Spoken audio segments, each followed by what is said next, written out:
This is a very good problem that explains the concept of couples more clearly, or perhaps makes it a little bit more concrete for us. So let's start. There is a rigid body and three forces are applied at points B, C, and D. They are 150 Newton, 90 Newton, and 120 Newton respectively. The objective is to replace the three forces with an equivalent force couple system at point D. What that means is the objective is to move these three forces over to point D altogether in such a way that we do not change the equilibrium state of the body. Why do we need a couple at point D? Why can't we just replace the three forces with just one force at point D? The reason is because without that couple, we would change the external effect of the body. Our objective is to create a system in such a way that is equivalent to the system of just three forces, and in order to do that, the equivalent system would have to have one force and one couple at point D. Why don't we examine these three forces one by one? I'll start with the 150 Newton force that is applied at point B, and it makes an angle of 30 degrees with respect to the x-axis. In order for us to move the force at B over to point D, we could apply two forces that cancel each other at point D. This will not change the equilibrium state of the body. What this means is if we're interested in moving the force at B over to point D, we would have to have one force, which is equal to 150 Newton, and it makes an angle of 30 degrees with respect to the x-axis. And not only that, but we would need to have a couple. The couple that is created by these two forces, which are equal in magnitude, opposite in direction, and non-collinear. And the magnitude of that couple would just be 150 times the perpendicular distance between the two forces that create that couple. The sense of direction of that couple would follow these two arrows, and in this case it would be in the clockwise direction. If this perpendicular distance is too difficult to find, then I suggest using some other method, such as R cross with F or Varignon's theorem. Why don't we perform some calculations for this force? For the 150 Newton force that is applied at point B, our objective is to move it over to point D. We need one force, and that one force is of course the 150 Newton force, and it makes an angle of 30 degrees with respect to the x-axis. And the one couple that is needed so that we do not change the equilibrium state of the body is equal to 150 times this perpendicular distance. However, if that perpendicular distance is too difficult to find or too time consuming to find, I recommend using R cross with F. The F, I happen to choose the force that is at point B. What this means is this R has to be from point D to point B. There are two forces that create this couple, one at point D, the other at point B. I happen to choose the force in R cross with F, the force that is at point B. So therefore, the R vector needs to be from the point of application of the other force, from D, to the point of application of the force that I had chosen. So from point D to point B. Well, I need to express these two vectors in Cartesian vector form. R is from D to B, therefore it is 200 millimeters in the negative x direction, 120 millimeters in the positive y direction. Converting these two distances into meters and expressing the R vector in Cartesian vector form, I will have negative 0.200 I hat plus 0.120 j hat plus 0 k hat. I need to cross this with the force that is at point B. The force that is at B is 150 Newton. It makes an angle of 30 degrees with respect to the x-axis. Let's divide this into its x and y components. The x component is 150 cosine 30. We'll associate that with our I hat. The y component is 150 sine 30, and we'll associate that with our j hat plus of course 0 k hat. This is a two-dimensional problem. Performing the r cross with f, we will get negative 30.6 k hat, and of course the unit is Newton meters. What this means is the couple that is needed to move this force over to point D without changing the equilibrium state of the body is equal to 30.6 Newton meters, and the sense of direction is negative of counterclockwise, which of course is just clockwise. Isn't performing r cross with f from D to B, isn't that just finding moment of the force at B about point D? Of course it is. Using counterclockwise as our positive direction, we're using Varignon's theorem. That means we need to divide this 150 Newton force at point B into its x component and its y component. The x component is 150 cosine 30. And the line of action of that x component is this horizontal line of action. The perpendicular distance to reach to point D is 120 millimeters, which is 0.120 in meters. Well, if I imagine an imaginary circle which centers at point D, and I ask myself the question, how does this x component want to rotate around that circle about point D? It wants to rotate in the clockwise direction, and since counterclockwise is considered as positive moment, therefore I need to put a negative sign in front of that term. How about the y component, 150 sine 30?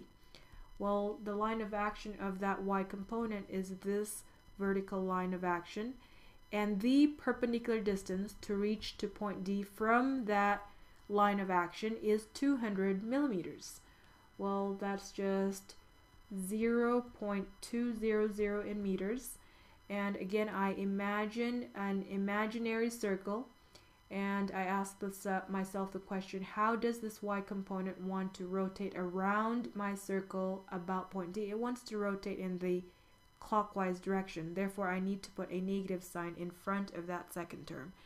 And this comes out to be equal to 30 or negative 30.6 Newton meters. What this means is the moment of this force that we're supposed to move over to point D is equal to 30.6 Newton meters. And of course, the sense of direction is negative of counterclockwise, which of course is clockwise. The moment of the 150 Newton force about point D. Well, I hope this is clear, but just to make sure, let's recap. If we're interested in moving the 150 Newton force at point B over to point D, we need one force, which of course is equal to 150 Newton, and it makes an angle of 30 degrees with respect to the x-axis.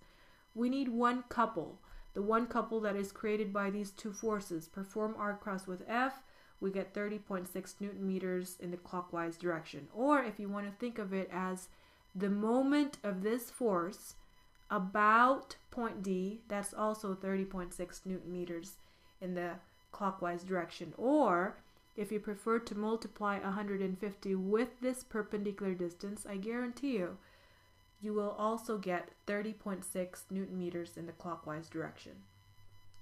How about the second force? How do we move the second force over to point D? Well, we need to apply two canceling forces at point D. What this means is if we're interested in moving the force at C over to point D, we need one force, which is equal to 90 Newton to the right, and we need one couple, which is created by these two forces. The magnitude of that couple is just 90 times the perpendicular distance between the two forces that create that couple. The sense of direction is counterclockwise according to these two arrows. So why don't we perform the calculations needed for this force? For the 90 Newton force that is placed at point C, if we are interested in moving it over to point D, we need one force, and that one force is of course 90 Newton to the right. And not only that, we need one couple. The magnitude of that one couple is 90 times the perpendicular distance between the two forces, which is already given 160 millimeters. However, why don't we confirm this using R cross with F? The force in this R cross with F, I happen to choose the force that is at point C, so therefore this R needs to be from the point of application of the other force, from point D, to the point of application of the force that I've chosen, from point D to point C. This is R cross with F. Both vectors need to be expressed in Cartesian vector form.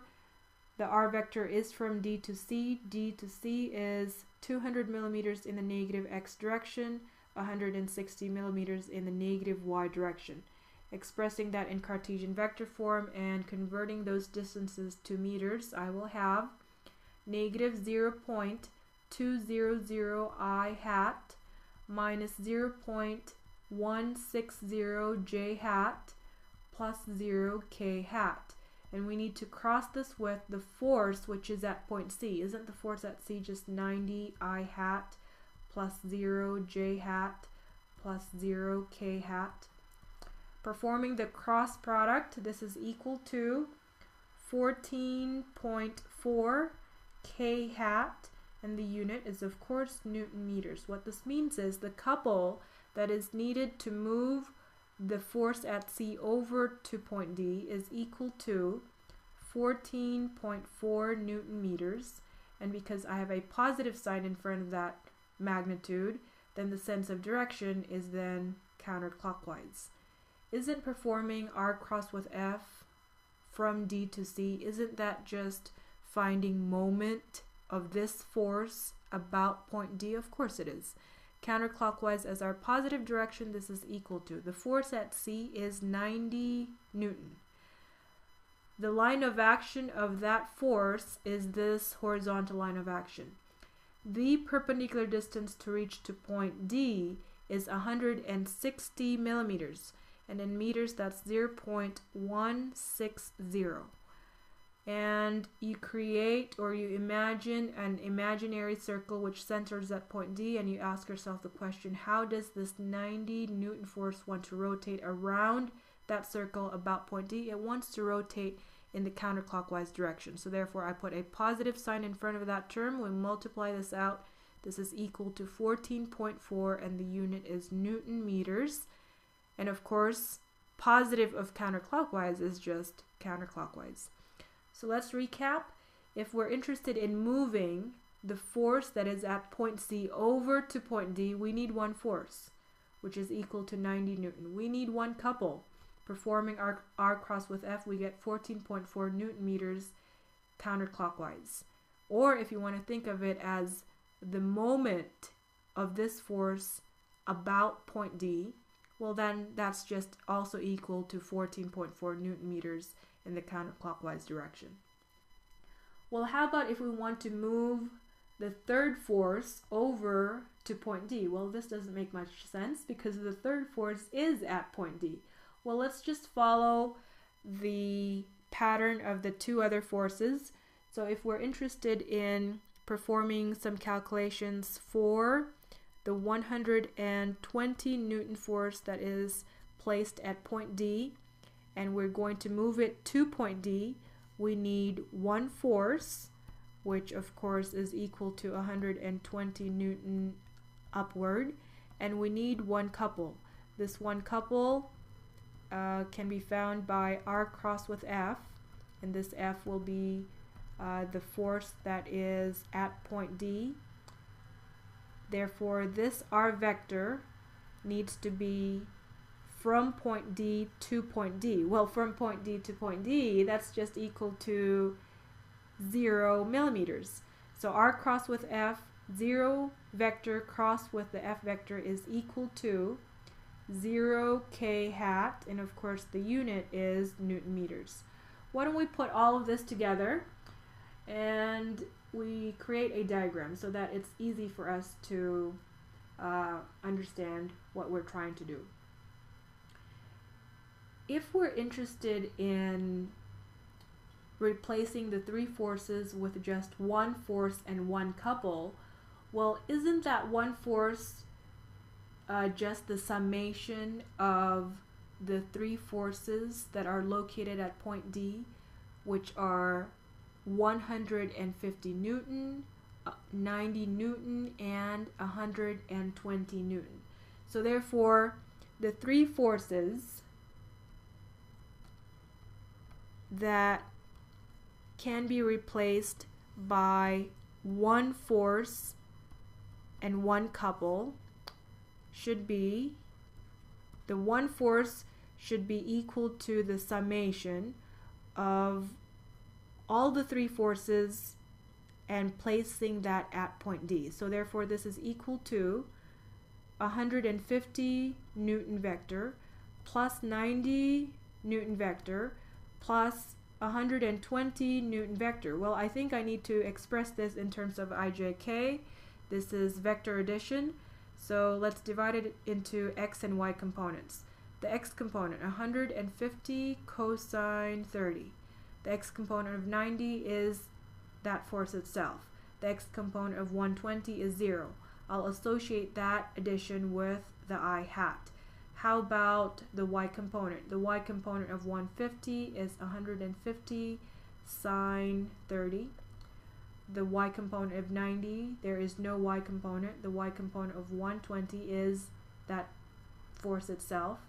And I'll add that up and associate that with our j hat, plus of course 0 k hat. And this comes out to be equal to 220 I hat plus 195 j hat plus 0 k hat. And of course the unit is in newtons. This is in Cartesian vector form. If we're interested in expressing the one force to replace the three forces in terms of magnitude and angle, then please go ahead and find the magnitude of this one force, which is the square root of 220 squared plus 195 squared plus 0 squared. And this comes out to be equal to 294 newtons. 220, that's the x component of this force that is to the right. There's a positive sign in front of the 220, and the 195 is upward, that's positive, so therefore that's upward. 195 newton, that's the y component of the 294. And if I create a parallelogram and I find the resultant is equal to 294 newtons. And the angle that it makes with respect to the x-axis, we'll call that angle theta, and theta can be easily found by arctangent of 195 over 220. You perform this calculation, this comes out to be equal to 41.6 degrees. What this means is the one force that replaces the three forces is in Cartesian vector form 220I plus 195J plus 0K, and the unit is newtons. Or if you prefer to express it in magnitude and angle, it's equal to 294 newtons, and the angle that it creates with respect to the x-axis is 41.6 degrees. Well, what about the one couple? Isn't the one couple just the summation of these two couples? Of course it is. So the one couple that replaces the three forces will be equal to the summation of all the couples individually, and this is equal to 30.6 Newton meters in the clockwise direction plus 14.4 Newton meters in the counterclockwise direction. You add this up, this comes out to be equal to 16.2 Newton meters, and of course the sense of direction is clockwise. Well, I'd like to draw a diagram just to make sure that we're clear for all of this. If we are interested in replacing the three forces with just one force and one couple, then let's draw the original system. The original system has three forces which are at points B, C, and D, And if we are interested in creating a new system, which is equivalent to the old system, then that new system will have to have one force and one couple at point D. The one force is, of course, 294 newtons, and it creates an angle of 41.6 degrees with respect to the x-axis. And the one couple is 16.2 newton meters in the clockwise direction. This one couple is, of course, a representation of two forces that you can place anywhere. Just make sure that if you multiply one of the forces with the perpendicular distance between the two forces that create that couple, it's equal to 16.2 newton meters.